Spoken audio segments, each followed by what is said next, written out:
Hello everyone, welcome to my channel English Talks with Dr. Sumit Kumari Daya. Now we are doing literary devices style, flashback, suspense, foreshadowing and point of view. So let us start with the literary device style.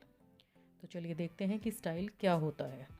Style is the distinctive way in which an author uses language, word choice, phrasing, sentence length, tone, dialogue, purpose, and attitude toward the audience and subject can all contribute to an author's writing style.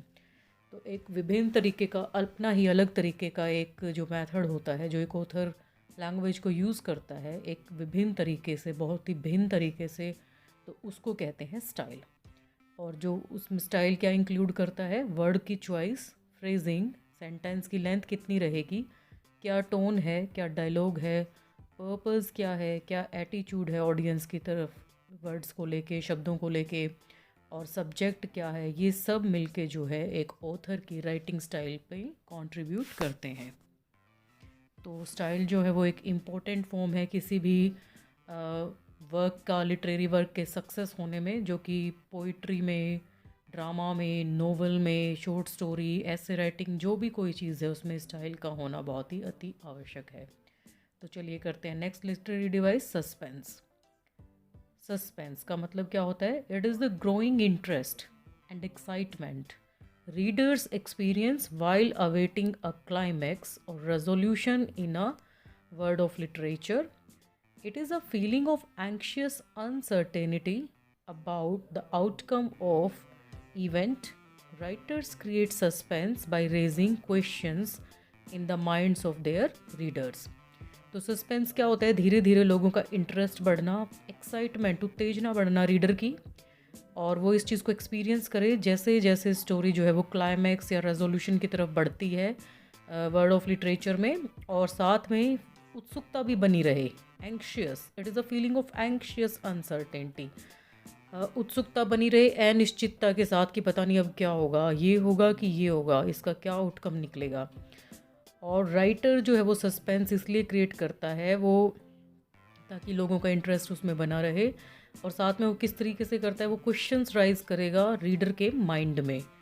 तो suspense का होना बहुत ही ज़रूरी है किसी भी literary work के successful होने में. तो it is an important literary device. So let us start the next literary device and that is point of view. अब देखते हैं ये पॉइंट ऑफ व्यू क्या होता है, क्यों ज़रूरी है. Point of view is the perspective or vantage point from which a story is told. It is the relationship of the narrator to the story. First person is told by a character who uses the first person pronoun I.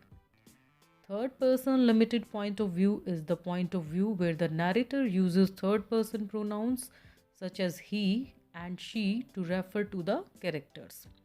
तो point of view क्या होता है, एक perspective, एक ऐसा perspective या ऐसा point जहाँ से, जिस हिसाब से जो है कहानी को बताया जाता है. और ये रिलेशनशिप है नरेटर का कहानी के साथ. नरेटर कौन होता है, जो कथा को सुनाता है, कहानी को सुनाता है.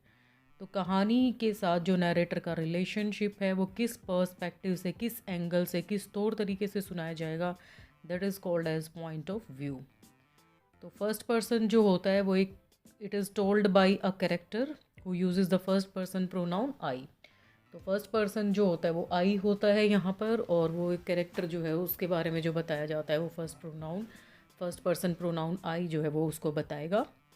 थर्ड पर्सन जो है वो लिमिटेड पॉइंट ऑफ व्यू है, and it is the point of view where the narrator uses third person pronouns such as he and she to refer to the characters. तो थर्ड पर्सन को जो limited point of view के साथ दिखाया जाता है, और यहाँ पर ही और शी जो है ये रेफ़र करेंगे कैरेक्टर को, थर्ड पर्सन कैरेक्टर को. So next is foreshadowing. Now let us see what is foreshadowing. Foreshadowing is the author's use of clues to hint at what might happen later in the story. Foreshadowing होता है किसी भी author का, author मतलब कि writer का, कोई भी क्लू देना, हिंट देना कि भाई क्या हो सकता है बाद में इस स्टोरी में.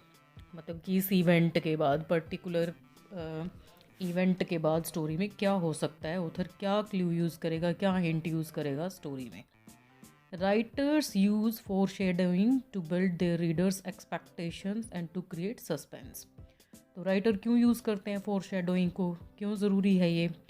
ताकि रीडर की जो एक्सपेक्टेशंस हैं, उम्मीदें हैं, और रीडर चाहता है कि उसका कहानी में इंटरेस्ट बना रहे, नाटक में, स्टोरी में, पोएम में, किसी भी चीज़ में, लिटरेरी वर्क में इंटरेस्ट बना रहे, तो उस सस्पेंस को बनाए रखने के लिए हिंट और क्लूज़ का यूज़ जो ऑथर करता है, तो उसको फोर शेडोइंग कहा जाता है।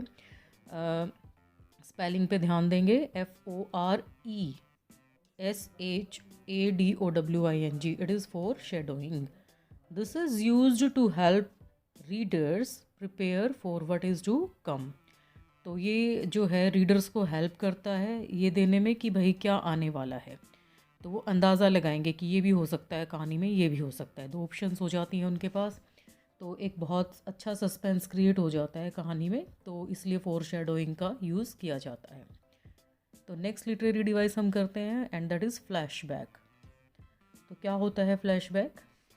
अ flashback is a literary device in which an earlier episode, conversation, or event is inserted into the sequence of events. Often, flashbacks are presented as a memory of the narrator or of another character. तो flashback एक ऐसा literary device है जिसमें पहले का जो episode है, कोई कॉन्वर्सेशन है, बातचीत है, या कोई घटना हुई है, उसको सीक्वेंस ऑफ इवेंट्स में जो है घुसा दिया जाता है। Often flashbacks are presented as a memory of the narrator or of another character. ज़्यादातर जो है फ्लैशबैक्स को कैसे यूज़ किया जाता है, एक यादगार के तौर पे, जो कि नरेटर को याद आता है या फिर किसी और कैरेक्टर को कुछ याद आता है, उस तौर पे इसको याद किया जाता है। जैसा कि आप देखते हैं फिल्मों में, कहानियों में, कोई कैरेक्टर अपनी बात बता रहा है और वो पीछे की अपनी यादों में चला जाता है, तो उसको कहेंगे फ्लैशबैक।